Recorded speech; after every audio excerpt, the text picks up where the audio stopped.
Are you sure it pays to go to college? Well, I think that could be debatable nowadays. And there's new data that came out with the Pew Research Center. And these are great data collectors now, one of the best, I think. And they have some good data that proves it still is. Now, I'm not saying that the value of what you get, at these high tuition colleges and things like that, that's a different story. I think there's a lot of colleges ripping you off, and we pay too much for college. But the data showing if it pays you economically to go to college. Okay, here's what the data show. And this just came out this week. Okay, now if you see the graph goes from left to right, and it's really for different age people, when they were 30 years old. Like when I was 30 years old, I'm down on the left-hand side there. I'm one that calls silence. Like I was born in 1943. That's not baby boomers. That's almost baby boomer. That's the beginning of it. Okay, so when I was 30 years old, see, if you had a college education, you made an average of $38,000. If you had just a high school education, you made an average of $31,000. So that's why when I graduated from high school, God, the kids that went and worked in the factories, man, they were making a lot more money than I was for a long time before I went to college and finally got a decent job and things like that. And then back in like 1980, it still was widening a little more. So people with college degrees were making $41,000 and people with high school degrees were making $31,000. So that's about a third bigger. Okay, and then it started to hit. Okay, in 1980s, that's when the spread started taking off. A college degree was becoming more and more worthwhile. You could make a heck of a lot more money. See, it went up to about $45,000, and really it stuck there. But you see what happened to people with just a 2-year degree or just a high school diploma, they're at about $30,000, so their income went down. So over the last 30 years or so, people with 2-year degrees and high school diplomas saw their income go down. With people with college degrees went up. But the spread, the difference between having a high school or just a 2-year degree versus a college 4-year degree is like a 50% increase in wages. Overall, wages haven't gone up much, but what has happened is certain people went down. So that's the millennials. So if you're 30 years old today, your college degree is worth like a 50% increase in wages over someone who just has a high school diploma. When I was 30 years old, it only meant about 15%. So the value of a college degree, certainly outweighs it. Now look at this next thing. Now this is interesting too. Unemployment now. Okay, who's unemployed more? Well, people with college degrees, very little unemployment. And this is the era of high unemployment. This is back in 2012. But if you just had a high school degree, you have a 12% unemployment rate. So 12% of you with high school degrees are unemployed, where only less than 4%, like 3.8%, are unemployed at that, with that kind of education. Okay, now also take a look. How many people are in poverty? Now this is a little frightening to me, is the millennials. Now that means the people who are, like 30 years old today, 22% of them are in poverty, 22%. Now if you look at the early baby boomers on this chart, that's on the bottom. So when I was 30 years old, the average and the median income was a lot more. It was about 25% higher. So when I was 30 years old, people who were 30 years old when I was 30 years old are making, like 25%, were making 25% more than people 30 years old today. So the average 30-year-old person today is making 25% less than the average 30-year-old when I was 30 years old. And you see the poverty rate. So we have like 22% of these people are in poverty. When I was 30 years old, only 7% were in poverty. So we've changed a lot as a country. And you just can't live in the past, and you're hanging around old people like me. They just believe in what America was in the 50s or 60s or 70s or whatever. Man, but it's not that way anymore. Things have changed a lot. You got to look at the reality of what's out there now and how you're going to prepare for it. Now look at the widening gap. Now this just demonstrates it a lot. You see, like people in my generation, the silence down the left-hand side. So back in the 60s, the gap between a high school diploma and a college degree was only about $7,000 a year. Now it's $17,000. So that's what's happening today in the world. So, don't dismiss education. Nothing's guaranteed, but man, it has to be good. I mean, all the jobs are going to be with brain power. We don't need muscle power anymore. Computers are going to do that. And then even computers are going to do a lot of the brain power too. But then you'll have to be smart enough to add to what the computer's doing. So just to do monotonous jobs or whatever, those days are going to be over. You got to train yourself to do the specialty things, to be better than a computer, because the computer's going to be taking over a lot of stuff. And you got to be smarter, better, faster than those suckers. It's sort of like John Henry beating the railroad car or something like that. The old myth like that. And that's it. But we are needed, but in a different way. So you got to get that education and training to do that. Hey, this is something you got to tell grandma and grandpa. Or actually me too. It's for people 60 years old or more. And it's really money to buy fruits and vegetables at your local farmer's market. Right. The government's trying to encourage people to buy fruits and vegetables, so they're going to give money to seniors to go to farmers markets and buy these things. So it's great for farmers markets too. So if you have selling something at a farmer's market, make sure you know about these programs to get the seniors to get the free money to buy your stuff. That's what it's called the Seniors Farmers Market Nutrition Program. Okay, it's all over. They just passed as part of the Farm Bill, that new thing that they were arguing about for almost years, it seems, on Capitol Hill. And in there is this $20 million that goes to people 60 years old or more, and there's 1 million people that can use this program. There's 1 million people, that's right, that could use this program. And they're going to give out like $20 million, for this program. And so that's why in these laws there's all these little hidden things that people don't know about and stuff. And actually the law, that Farm Bill law, there's also a segment of that law that makes it illegal to attend a dog fight. Or it's illegal to take a child to see a dog fight. That's right, you're going to go to jail if you one of those things. That's hidden in the law. Who knows? That's why all this paper in Washington, people don't know what the heck it is. That's why it's so much fun to go through all this stuff and find these little goodies. So to find out more about this money program for seniors to buy fresh fruit and vegetables, just contact your local 211. That's your United Way hotline locally that finds out about all the nonprofit programs and things that will help you do anything. It's worth a call. Help your parents, help your grandma, help grandpa, help me.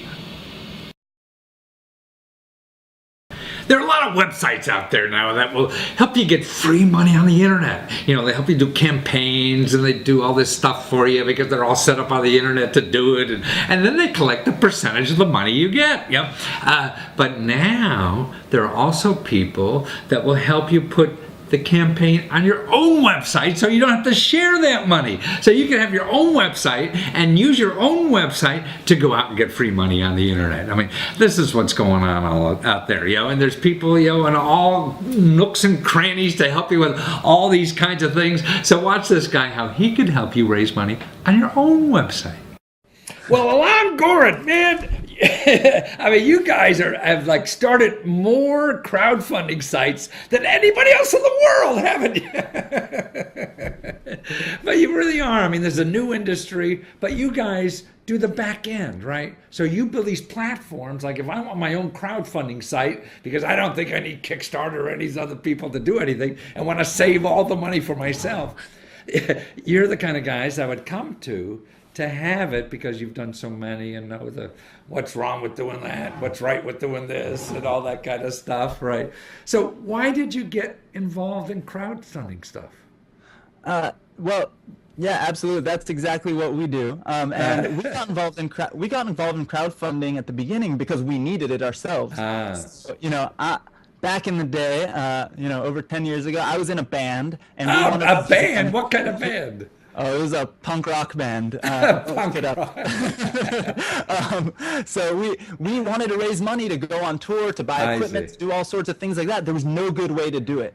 And later on, when I worked at MySpace, I was doing all sorts of social stuff there. Right. And I remember looking at some fundraising tools online and thinking that they were all terrible. There was no good way to raise money online. So me and my partner built it. We built I exactly see. what we wanted to see in a crowdfunding site. And at the time, there was no term crowdfunding. We called it social fundraising. And there was no way at the time to define what you wanted and then also define what increments you wanted to take it in and display it to the crowd. And so we actually, we built it. So in other words, 10 years ago, you were doing what's now called crowdfunding? We started our company probably 6 years ago. Wow, And well, 6 years ago, that's before but anything. 10 years ago is when we sort of got the inkling of the I idea. see, You'll right. see, I own domain names from back then. I like see. payformyfuture.com and grassrootsfundraising.com. Actually, I don't know if I own that. I own grassrootslending.com. I Different see. things like that. God, do you still because- keep them? Yeah, I have a lot of them still. If you ask my wife, she thinks I'm a hoarder. I probably have like 100 things I own. Until it finally became a business that made us money. I see. Then it was okay, huh? Yeah, we bought stupid names too. Like I own like, I don't know if I still have it, but I had ones that were like ifihadadog.com and things like that. I remember there was some reason why we bought it, and then we'd look at it after the fact, like So a year later, and go, stupid. why did we buy this? This makes no sense. So back to your side, how could you help people then? Because everybody's trying to get into crowdfunding, and or if they know about it, but it's really, I mean, in my mind, it's like getting free money on the internet. It doesn't take any forms to fill out or credit checks, or you need money for something, you go on the internet and get it, right? Well, yes and no. There's, it's Oh, definitely- details. Oh, it's no. definitely easier. It's definitely easier than, going to the bank and getting a loan. Well, it might not be easier, but it's cheaper. Yeah. And if you do it right, you'll be more successful because all the steps that it takes to do it, it's not simple and easy in terms of like Right. just fill out a form and money will Right, fall from the exactly. sky because you have to work for it. And you have to spend time and do it right. But if you do it right, you're building a successful business. If every step you have to take to do a good crowdfunding campaign is the same step you have to take to build a successful business. So if you're doing it for your business, you're doing it right. Yeah. If you're doing it for yourself or for some kind of charity, well, then you're bringing your friends and family on board, and it's just a more scalable version of picking up the phone and calling grandma and asking her for something. So either way, it's a win-win, and it really is helpful. But then again, I mean, to me, it's way to expand further from grandma, primarily. Oh, absolutely, yeah. I did a campaign one time for a fitness-based kind of campaign. I called it 100 Miles for Charity. And I was going to run 100 miles over the course of 1 month, and it was for me just because I'm a computer nerd and I sit behind a Right. desk all day. It was a very sort of selfish thing, but the whole thing was going to go to charity. And when I did that campaign, I got the usual suspect. I got my brother to contribute, Right. my mom, some friends. Yeah. But then I realized that because I did it, and because it's hooked up to all my networks, I got friends from high school to contribute. Ah. I got my brother's mother-in-law to contribute. And I got my brother's wife's aunt to contribute. Somebody that I've never met before besides maybe at their wedding Right. to contribute because she saw it. Yeah. It showed up on his feed saying, I just contributed to Alon's campaign. And she felt like, wow, this is a great cause. He's doing a great thing. Why don't I give him $25 to that charity? And I ended up Wow. raising thousands of dollars for a charity that if I just took the people within my closest network, it might have been a couple $100. Yeah. And how much did you get? I think I ended up raising close to $2,000 on that one. Wow. It was pretty good. It was for charity. Yeah. And it was To run actually 100 miles. That's a nice And business. it's pretty good for me because I'm always hitting people up for crowdfunding campaigns. So I'm always testing some new technology, and so I'm always trying to come up with new campaigns. So if I'm always hitting people up and I did that, you know, Yeah. if it was my only one for the year, I probably would have done better. Well, I see. It gets old after a while. Your friends. Well, no, but also the big companies that are using it. I mean, you say Coca-Cola has hired you guys to do something for them in Mexico, of all places. What are they doing with you there? Yeah, they did a campaign called Transformadora CL. It's for their water brand in Mexico. And their water brand in Mexico is called CL, and it's all about doing good deeds. Basically, it's about sustainable projects, clean water projects, and creating jobs in Mexico. And people come on board. They say, I want to do this campaign for this town, or I want to do this campaign to bring clean water. If Coca-Cola approves it to go live on the site, they actually fund the first 50% of the project, and then they open it up to the community to fund the rest. I see. Wow. And for them, it's great marketing. It's doing good for the people that they serve. And it's great for the community. Yeah. So in other words, it's like some community has an idea to get more clean water for the community, and they need $2,000, $10,000 or whatever it is, and Coca-Cola says, "Hey, that's a good idea. We'll give you $5,000," and they use the crowdfunding site to get that $5,000, huh? Yeah, and the great thing about this crowdfunding site, if you're in Mexico and you can use it, is that Coca-Cola not only does that, but Coca-Cola also is one of the biggest advertisers in the world. So if they do anything, they drive traffic to it. I see. So you not only will help you, first of all, they help you by funding it, but they'll also help you by bringing people to the campaign that could potentially fund it as well. And because it's all for charity, I'm pretty sure. Actually, I'm not going to go there. I think it's tax deductible, but not 100% sure when you because I think don't know about the rules. what comes to my mind, say you're a big car dealer in a local community, and you put a crowdfunding thing from you on your site, and you say, hey, we'll put the first $1,000 to any good project. Imagine the publicity that car dealer would get. Certainly Absolutely. a lot more. There's a lot of folks who are doing sort of things like that. So I see things from a crowdfunding portal perspective a lot of the time. So it's not just one campaign. I'm thinking about the people who are running a site that has thousands of campaigns on it. And some of them, are having troubles figuring out how to earn a great living off of the small fraction that they take off the top. Most of them, the average is like 5%. Right. And that's great, if you have volume on your site. And most of the people are getting to the point where they're getting volume and it's becoming great businesses for them. But what they're also realizing is that there's local players in the community that would happily sponsor the sites as a whole and creative things. Like, for example, one group, so we power a site called ATB Financial, or the site is called Alberta Booster. The bank that powers it is called ATB Financial. And what they did was they found local people in the community who would actually pay for sort of not monopoly money, but sort of funny money for the site, where they went to shows and they said, here's $100, here's $100, here's $100 to people in the community. Wow. And on that $100 thing was an advertisement for the people who gave that $100. I see. Now they're taking that $100, putting it onto the site, so they're giving it to somebody who's creating a business in Alberta, Canada, and then it's helping them drive traffic and do things. And they're a bank who's serving the community, so they're doing a completely free service. That's great. But now they're finding other businesses in the community that are supporting the community. Wow. Gift certificates and promo. Oh, that's terrific. So to find you, it's investedin.com, right? So investedin.com, find out about how to use you guys for my own site, or you have your own crowdfunding sites people you could use too to do that, or anything, or you just want you guys as like a consultant because you're going to build your own, but you need help. Brain power, right? Yeah. So come to the guys who probably even built more crowdfunding sites than anyone else in the world. And that's investedin.com, right? Yep. Thank you so much. Thank you so much. I really appreciate the time. My pleasure, Alan. Good fun. And you notice that this guy started this business because he was in a band, in a punk rock band 10 years ago. And he said, we need money to tour. We need money to do all this. And he figured out how to do it on the internet. So if he could figure out how to get money for his punk rock band, I'm sure he could help you figure out how to get money for what you want to do. Now, would wouldn't you like to be one of the 250 dreamers that already got money to fulfill their dream? Actually, there's a site now that it's on the internet, to help you get money for any kind of dream you have, mostly for nonprofit organizations or for small businesses. You want $1,000 or $100,000, and the site has been up just like a few weeks, months, or whatever it is. And as soon as it opened, at 250 people, getting money just right off the bat.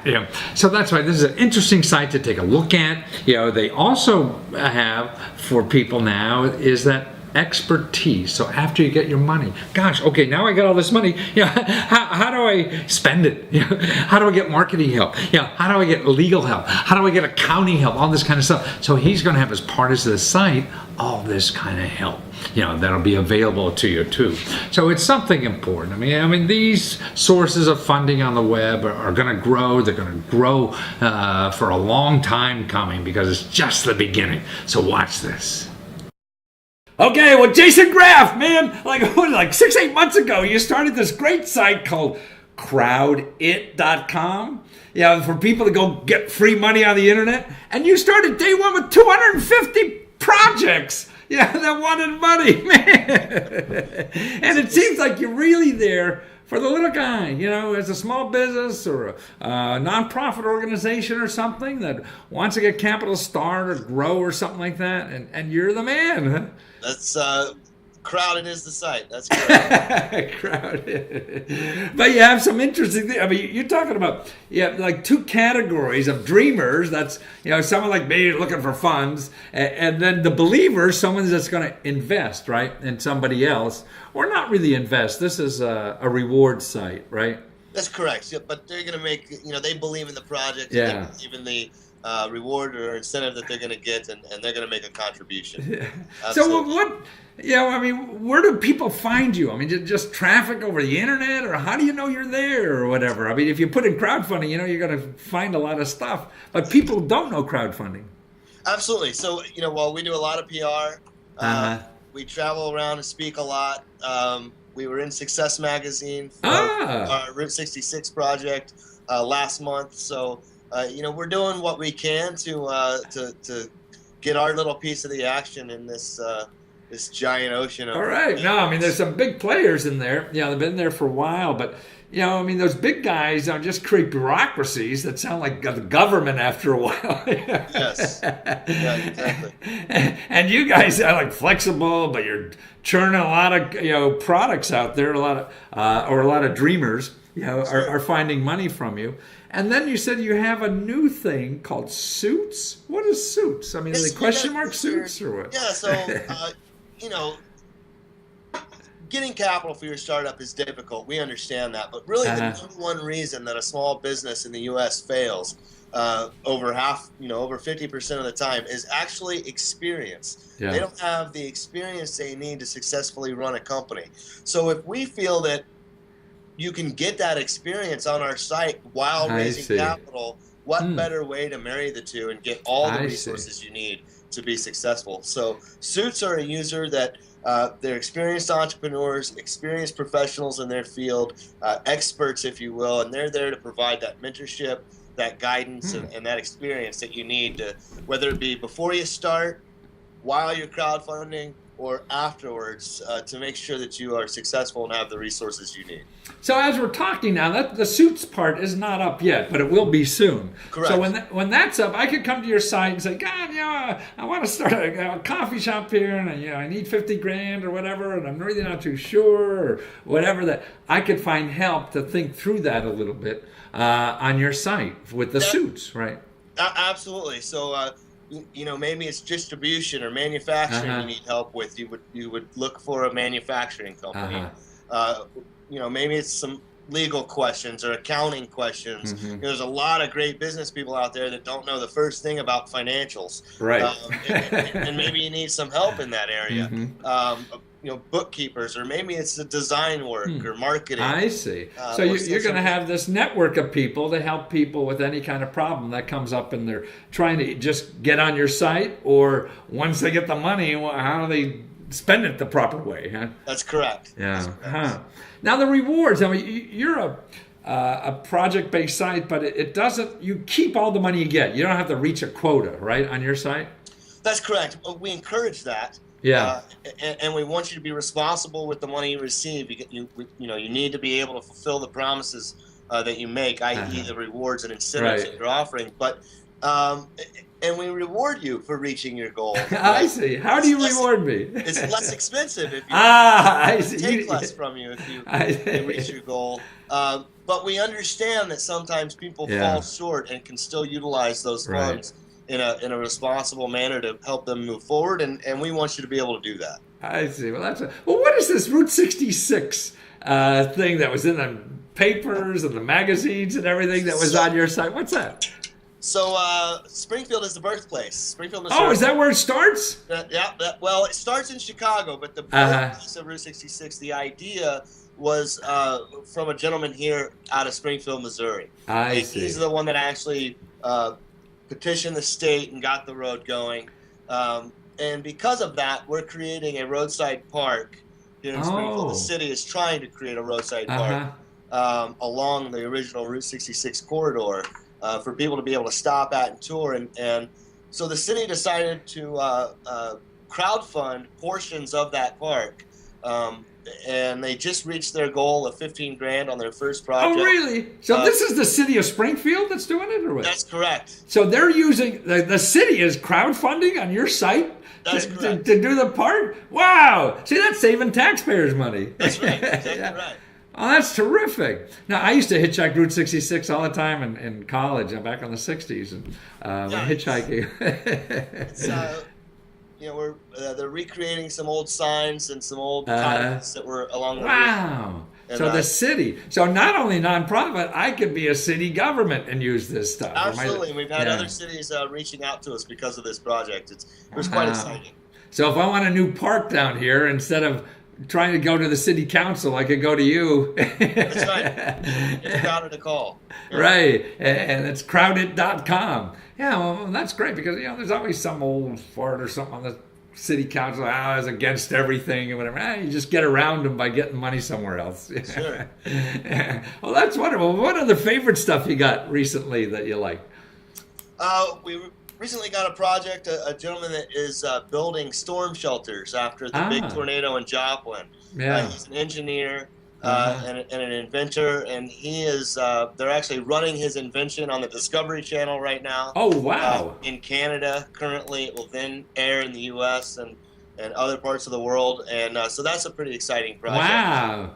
So I mean, you're going to be a hot site then. Everybody's. Well, so if you're looking for projects to invest in, crowded.com is it? Or if you have an idea that you're looking for funding for, go to crowded.com. And really, you're not going to put up any money to try it, right? That's correct. No, it doesn't cost a dime, and nothing is owed until a contribution is received. Right. So, and only a fraction of that. So, nothing out of pocket to try and crowdfund. There's a resource library on our site that gives you access to links to tons of free information around business in general, and as well as some crowdfunding tips, 16 tips on doing a successful project. Are you a candidate for crowdfunding? All the sorts of things wonderful. To prepare. Well, I mean, it sounds like, crowdfunding, not only, you can be a success there, but it sounds like a great place to fail, and that's what we need too. Absolutely.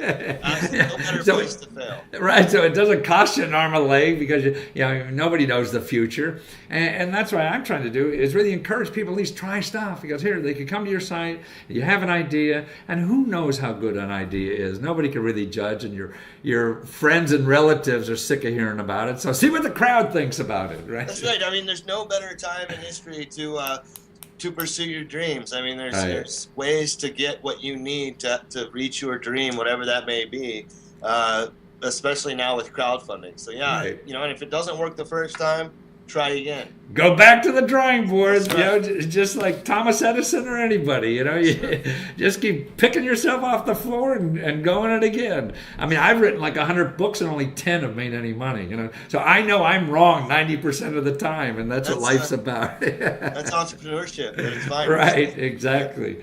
Well, Jason, thanks for being there. Great site, crowdit, crowdit.com, right? That's right. Okay, take Appreciate care. it. All right.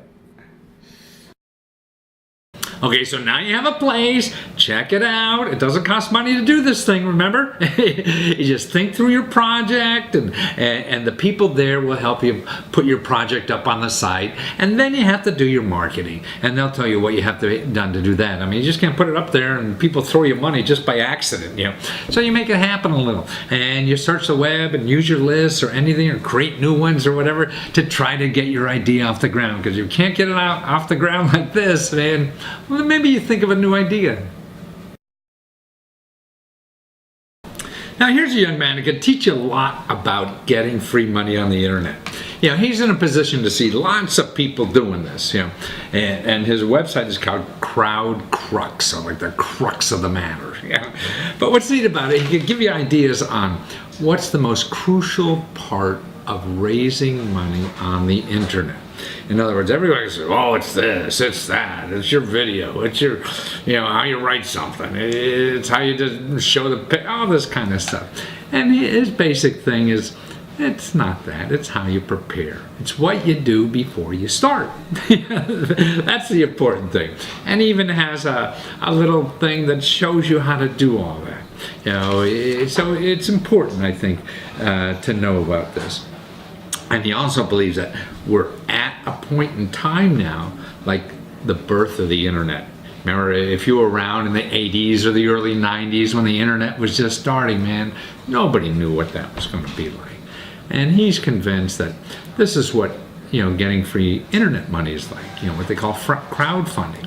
It's the birthing stage. So nobody knows what this is going to be like in a few months, years, or 10, 20, 30 years from now. It has the potential of being so big because soon, in a few more months, the laws are going to make it easier for anybody to invest in small businesses by using the internet and not having to put out a lot of expensive money to hire lawyers and to get regulated by the Securities and Exchange Commission and everything. So you'll be able to go on the internet and find people all over the globe that want to give you maybe $100 for your business and be a partner, or $100,000 or whatever, you know. And that's when, or you could invest in the next, you know, Facebook or Twitter and things like that, right on the internet, without having to go to the country club and find out who the inside dealers are, because all those things are done inside now.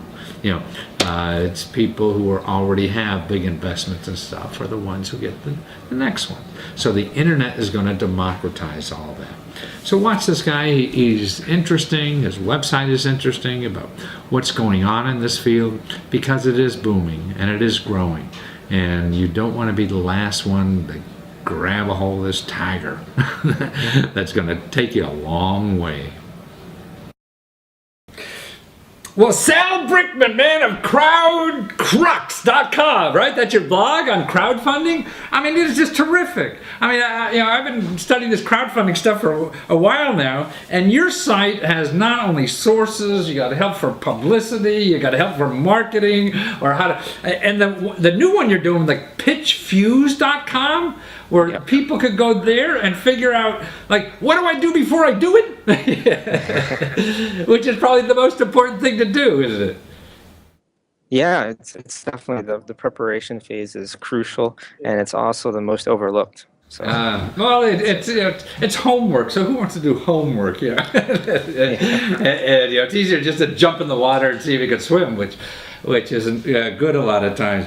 So Sal, why did you get into crowdfunding? I mean, you're a young fella and you have an IT kind of business background, but why crowdfunding? well, I sort of became interested when the Jobs Act was making headlines. Ah. So, essentially, the act allows entrepreneurs to raise money via crowdfunding, whereas traditionally they'd go through an angel investor or a venture capitalist. And really that just opens the floodgates to, probably the number one biggest obstacle that I'll see entrepreneurs say, I can't, go through with my idea, or I can't execute on my dream because of money. Right. And that just sort of takes away that entire, obstacle to starting a business. So I thought that was really fascinating, and that got me interested. So now it takes away the money, because now, so explain how you get money crowdfunding so you don't have to worry about it for a business, because a lot of people may not know about this yet. So there are two different types of crowdfunding primarily for businesses. Uh-huh. One you might have heard of, Kickstarter, Indiegogo. This is called rewards-based crowdfunding. Uh-huh. And the second type that I was referring to before is called equity crowdfunding. Equity, And right. equity crowdfunding hasn't been yet legalized. It's anticipated that it will be closer to the summer of 2014. So now you have right to go now- through the mafia to do that, or what? So we'll hear about that later in the year. Yeah, it's going to be soon. Rewards-based crowdfunding, you've probably seen headlines of people raising hundreds of thousands or millions of dollars on Kickstarter.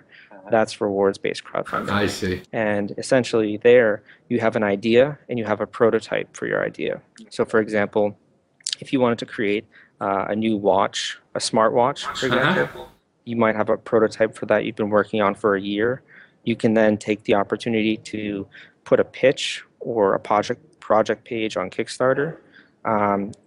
Thousands of people will see it as you market it throughout the fundraising duration, which is typically 30 to 60 days that this opportunity to raise money is open. And then people can pledge to the project. And some of the reasons that they do, one, they'll receive rewards based on the amount that they contribute. Mm-hmm. So if they contribute $50, maybe they'll get a copy of the smartwatch. They contribute $100, they might get a copy of the smartwatch in a chrome sort of different style. And they put $100,000, you'll come out and put it on the wrist for them. Yeah. So it's a way to raise money for an idea. And Well, in your experience, does it take a lot of money to get on one of these sites and to make it available?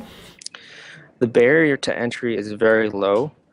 Pretty much anyone can create a project page as long as you follow the guidelines of the platform. So for example, certain types of projects are not allowed on Kickstarter. If you're trying to create an e-commerce web store, or you're trying to give financial or advice in the form of a book, those types of projects are not allowed on the platform. So as long as you review the guidelines and you match that, then you can launch a project. Do they do background credit checks on you or any of that kind of stuff? So it's pretty loose right now. Wild West, huh? Really all you need is an Amazon payments account.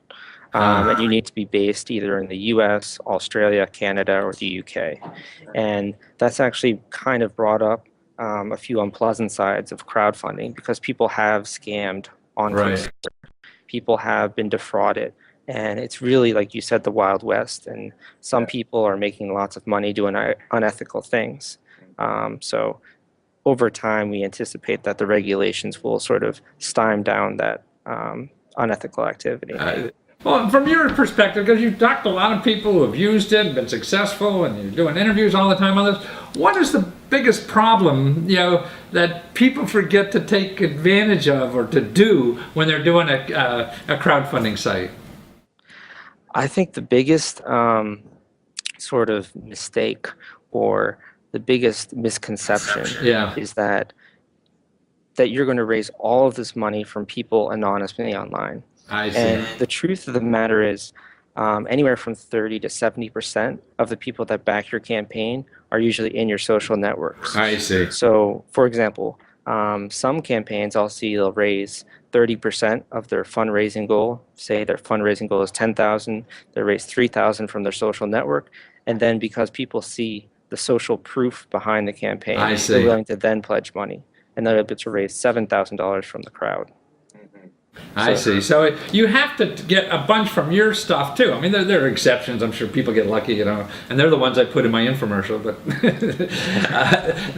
but mainly you have to have a network yourself and start building that. That's why your pitchfuse.com sounds very important to anyone considering, you know, using crowdfunding, because that's what you have to start preparing. So when you are going to put that site up, that you're prepared for that stuff. Yeah, and also, like you said, there are exceptions to that rule. I have seen people be featured in the Kickstarter newsletter, and they raise $25,000 in Wow. the next 3 days. You know? So there are exceptions. I always tell people to not plan for serendipity, but just hope it will happen, but to plan for actually raising your fundraising goal. Right. No, you can't plan for lightning hitting you. But the important thing is you need to put yourself out there for that to happen. How big do you see this thing getting, or how? I mean, now it's still minuscule in a way. I mean, a couple $1 billion, maybe, if that, when you put in, you know, peer-to-peer lending and all that kind of stuff. But do you have a sense of how big this could be? How soon? To be honest, I don't think anyone does. Yeah, no, you're right. It's sort of one of those things like either the birth of the internet or the birth of social media. No one really knows how big it's going to be. But I can tell you that if you think in terms of self-interest, it's great for creators. It's an awesome experience for backers. And when equity crowdfunding is legalized, it's just going to add another sort of person to the equation. Absolutely. Where they'll be able to actually receive dividends and cash in on it. So. Right. I mean, well, things are growing exponentially now, it seems, in the last 2-3 years, you know. So there's an exponential growth. Now, how long that will be. But you're right. I mean, once we get into becoming an investor and all that kind of stuff, and you can do it with just $5,000 and own the next Facebook or whatever the heck it is, you know. That has to open the floodgates. And I think our country needs this. We need innovation. You know, we need to do things. That's what creates jobs. It's the new businesses like you starting. You know, the old businesses aren't creating jobs. It's you. It's also something where I feel like if you were to go back several decades, take, for example, the beginning of Apple. You know, Steve Wozniak, had Kickstarter existed, he might have put his Apple II up there for the crowd to back, rather than needing to find Steve Jobs first to be able to sell it and begin to get the initial capital there. So well, actually, he got government money for it too. Then he got. I mean, a lot of those guys. I mean, FedEx is the same way, because there's money in the government for that kind of stuff. But it's all that, you know, bureaucracy and everything. And here it's democratized. You don't even have to fill out, you know, a 30-page application or whatever. You just, you know, follow the directions and put up your information about what you're selling, and you're on your way. Huh? Yeah, the important thing though is you need to put yourself out there. That's I think the key takeaway. Yeah, nothing happens by itself. People have to know about it, right? No, you're right. Well, it's a delight to have you, and I'm so glad that your site is there, because it is a place. I mean, people go to crowdfunding, and they're going to all these people, and you're really a clearinghouse for what's available, how to use it, and work with a small person, it sounds like, and really how to prepare to do something. And that's why, so your main website is crowdcrux.com, and also take a look at pitchfuse.com, because that sounds very important. Yeah.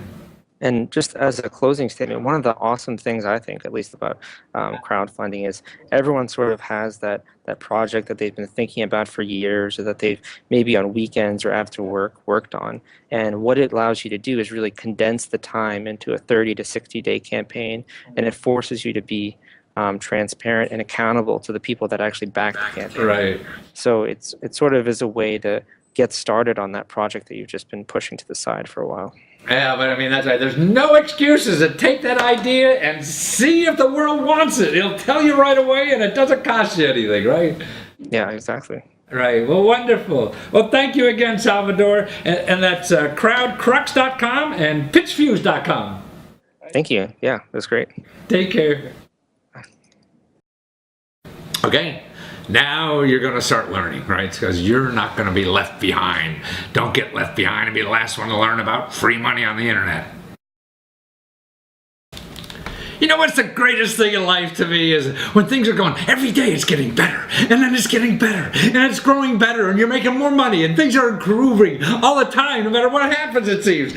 It's a heck of a lot better than the times in life where, oh, it's getting worse, and you're making less money, and business is bad, and you may lose your job, and everything's going downhill. Like the economy now is bad, right? Back in the 90s when things are booming, everybody was happier, and was making joy more around the world, and everybody was nicer to people. Now when things are going down, you get more possessive and worried and selfish and all those things. And it's the same way in like choosing what to do with your life. It's so much more fun to get on things that are on the upward slope. I mean, are you going to be making buggy whips or something that nobody wants anymore, or are you going to be making the greatest new cell phone or something like that millions of people are going to want? Well, here's a business that I think has really taken off, and it's food trucks. That's right. It's a way to get in the food industry, with a better quality of life than being in a restaurant 24/7, and it's like a fraction. It costs you almost no money compared to a restaurant or anything like that. It's a great way to start a business, and the business is growing. Watch this interview, because what this guy does is give a seminar for like 4 hours, and it costs hardly anything, to tell you about all the facts of starting a food business. A food truck business. And he runs like an organization in Tampa where they had I think they started just 2 years ago with 15 food trucks in the city, and now they have 100. That's right. What business has grown that fast in the last 2 years? Nothing, man. The stock market's going down, the housing goes down, everything's going down. So getting in on a business that's fun, and you're in charge, it's your own small business, and you don't have to work 1,000 hours a day, like you do in a lot of restaurant and those kind of retail businesses, And here's a way to learn about it, actually for next to nothing. This guy's a real expert on it. He's like a neat program and teach you about all this kind of stuff. And so if you watch this just this interview to see if it's worth doing this. And he runs these seminars like every 2 months. He's got one coming up, just in about a week or so. So take a look. Well, Michael Blasco now with the Food Truck Seminar, right? And you're the food truck king of Tampa Bay. It sounds like, man, how'd you get involved in food trucks? Well, 3 years ago, a friend approached me and said, "Hey, I want to do the first food truck rally. Can you help me?" And I said, "Sure." A food truck rally? I mean, they're going to go around in circles like a a race rally? Well, we circle them up, and everybody else runs in circles around them, I see. Circle the wagons. That's it. But this is like the hottest, food business in the country right now, isn't it? Food trucks? It is. We started back in 2011 when we probably had 15 trucks in the area. Now we have over 100. Wow, from 15 to 100 in like 2 years. Wow, that's incredible. Yeah. So now you really got involved in that rally. So and then you hold the rally, like you got a whole bunch of food trucks and people come and have a great time. You get thousands of people and raise money for charity and all kinds of stuff, right? I don't think, you got that? That's right. Yeah, we do all kinds of things. Yeah. And then but the food trucks, then they don't just participate in the rally. I mean, they're making money all the time, right? Oh, yeah. We place them all over the place. We place them at the University of South Florida. We place them at Tampa International Airport. We place them at Cigar City Brewing. So we place them all over the place. And now what you're doing, then you're having a seminar in the middle of February where you're going to teach people like the basics of having a food truck, because it's sort of like an easier way to get in the food business without opening a restaurant or all this other kind of nonsense, right? Right. It doesn't require as much of a capital investment. It's more flexible with your schedule because you don't have to be open 7 days a week. When you order a restaurant, you practically have to live there. Yeah. With a food truck, if it's parked, you're probably still busy, but at least you don't always have to be at a restaurant, Yeah, so that's it. It didn't occur to me that in addition to the price being so much more reasonable to start a business, but it's really the demand on your time is more flexible. I mean, you have a better quality of lifestyle with a food truck than a... It's possible some food trucks are so busy that they probably work more than a restaurateur. I see. Well, that's a nice problem. That's incredible. So, how long? Well, I guess people have only been in the business for a couple of years down there, right? Yeah, food trucks weren't very popular here. Back in 2010, I think there was maybe 2 trucks around, 3, 4, something like that. Very few that were actually mobile and moving. There was a few that were parked. There was one called the Taco Bus that just made the top. I think it was the top 10 list of food trucks across the country. That was done by really? Wow. Yeah, so Taco Bus was the first food truck in Tampa, but it was a bus that they converted into a kitchen. I see. So what do you cover in your seminar? I mean, it's like a 4-hour seminar, so this is a serious thing. It's not 20 minutes and... It is, and there's a lot to cover. There's a lot to do to start a food truck. So we cover everything from what you actually have to do with the state regulation-wise. That's kind of the first portion of the seminar. And it kind of would mirror other states and other areas, most likely, to a certain extent with, you have to file for a business license. You have to actually do a name search to make sure that you're not infringing on anyone else's name and things like that. So the process will be very similar.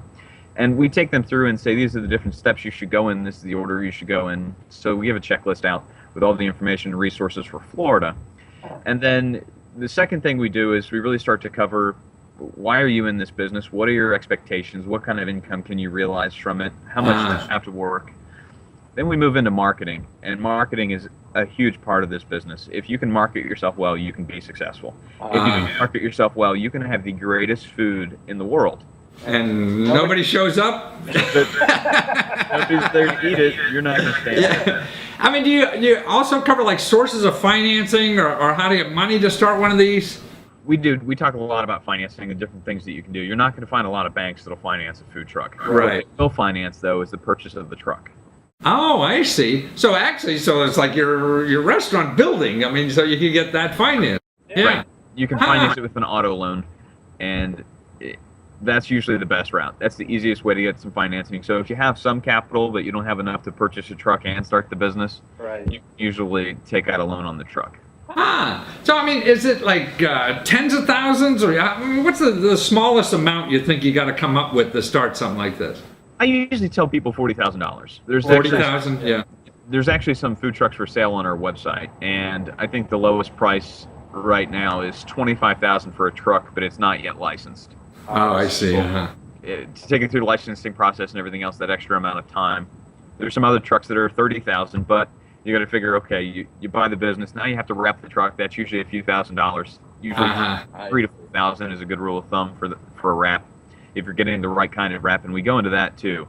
You could spend $3,000 on a wrap, and if it's not the right material, it'll fade in a year. I see, you're gone. And then you have a $3,000 wrap, which is really good. So now, even if it can be $20,000, $30,000, $40,000, I mean, there's then people have to consider partners or other ways to get their income if they don't have it all in cash themselves. I mean, Correct. Yeah.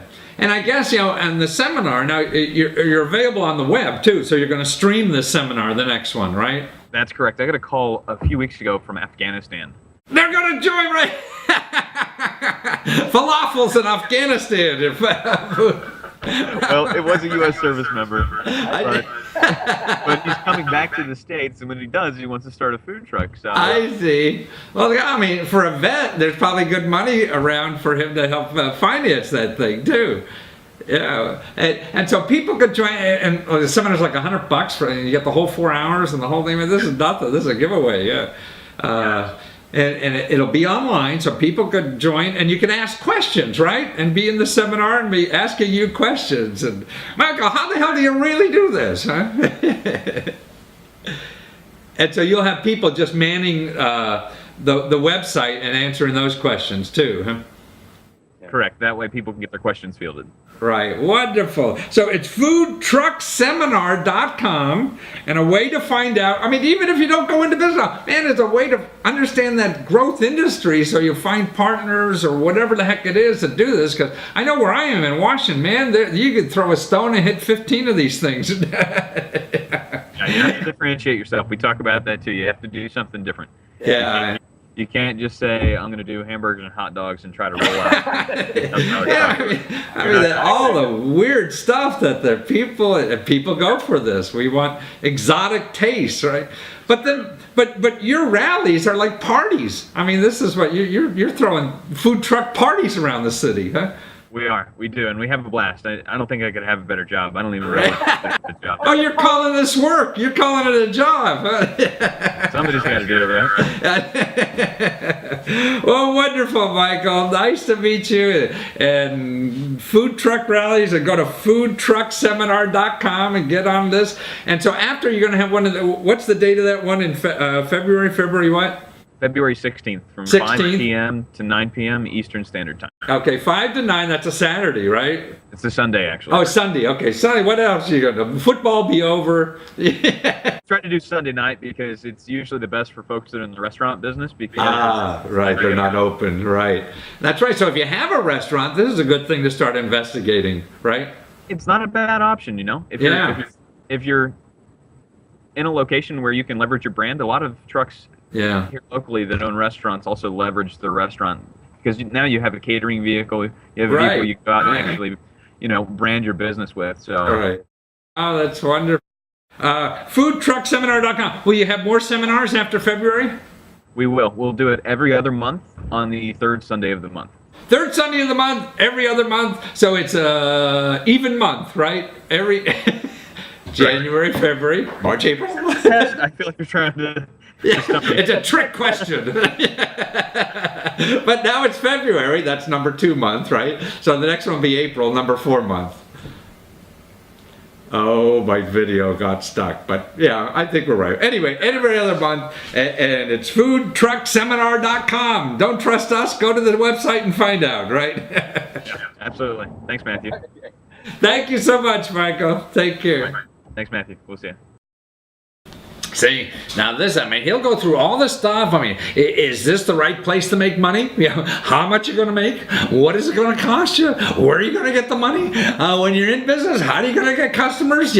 All that kind of stuff. And it's all right there. You got somebody, people will charge you tens of thousands of dollars for this kind of expertise. Consultants nowadays, man, they're really, they put a mask on usually and go out and get business. It seems. And this guy's very reasonable. So give it a look.